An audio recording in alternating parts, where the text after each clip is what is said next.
Yum, yum, yum, yum, yum.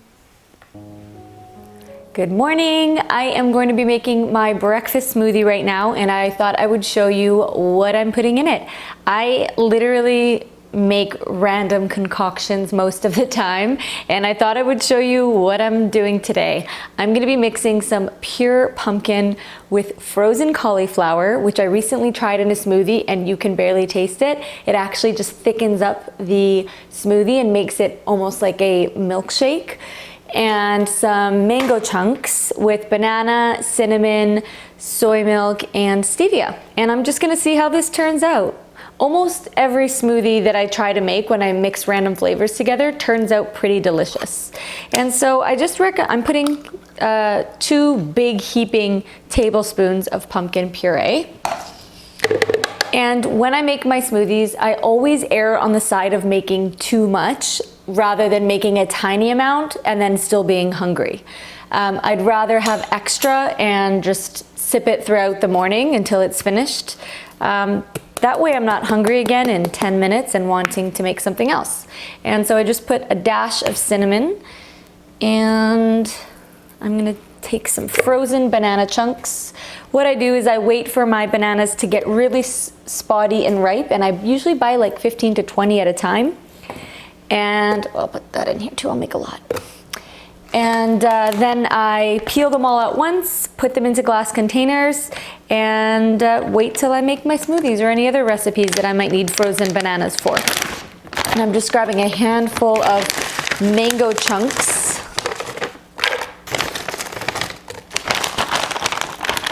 And I've got 12 ounces of water here.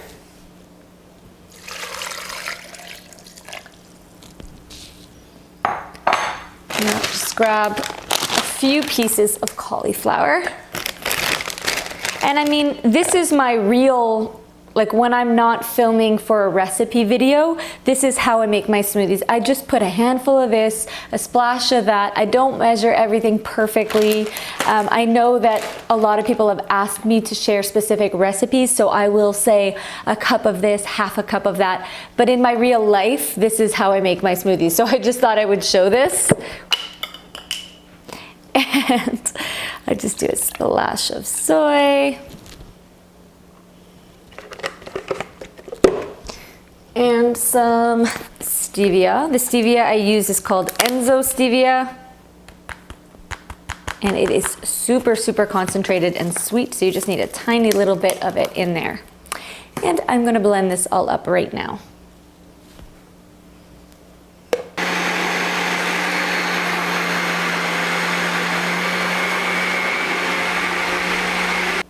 Okay, I put my ingredients away while that was all blending. And you can see this made a lot of smoothie. Let's see how much. Does it say? 4 cups. So this made 4 cups of smoothie. This is a 16-ounce glass. And it's nice and thick and creamy. The cauliflower, the frozen cauliflower, actually does help thicken it up.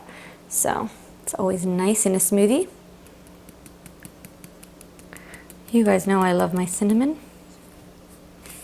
Let's see how this tastes.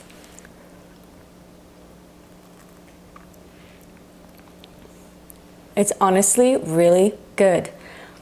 It's very desserty.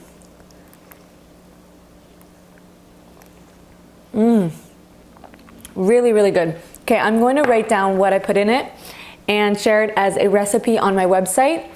So if you want to try that same smoothie, you can just go to my website or click the link in the description box of this video and try this one yourself. And I just want to take a moment to speak about this concept of falling off the wagon. This has been something that has been on my mind lately, and I wanted to share it with anyone who needs to hear this. If you feel that you're very all or nothing with your healthy eating plan and your healthy diet, and either you are completely diligent and on track and eating healthy meals and making really great decisions, or you make one choice, like eating some candy at Halloween, and then you feel like, oh no, I've ruined it, and you just quote unquote fall off the wagon, and you feel like because you slipped up and you ate some junk food that now you've ruined all of that work that you've done, and then tomorrow you eat candy again, and then the next day you're like, well, I'll just eat that pizza because I've already started by eating the candy, and then before you know it, you are not following the healthy plan that you want to be following at all. I just want to tell you that there is no wagon. You don't have to let the decision you made for your last meal determine the choice that you're going to make for your next meal. You could have had greasy pizza for lunch and decide that, you know what, I don't want to do that for dinner. For dinner, I want to have some greens, I want to make a baked potato, I want to have, healthy, nourishing food that fills me up, and make a decision that I'm proud of. It doesn't have to be all or nothing. You haven't ruined your whole day if you eat something and overindulge in something that maybe wasn't your top choice. So if you feel like you've fallen off the healthy eating bandwagon, just tell yourself there is no bandwagon. There's just one decision at a time. And I feel that that mindset really helps to take the pressure off of feeling like you have to be perfect and like you have to make a month's worth of healthy decisions at once. You don't. There's only the next meal in front of you. And I feel like that really, really helps to simplify things. It's just, what am I gonna have for dinner tonight?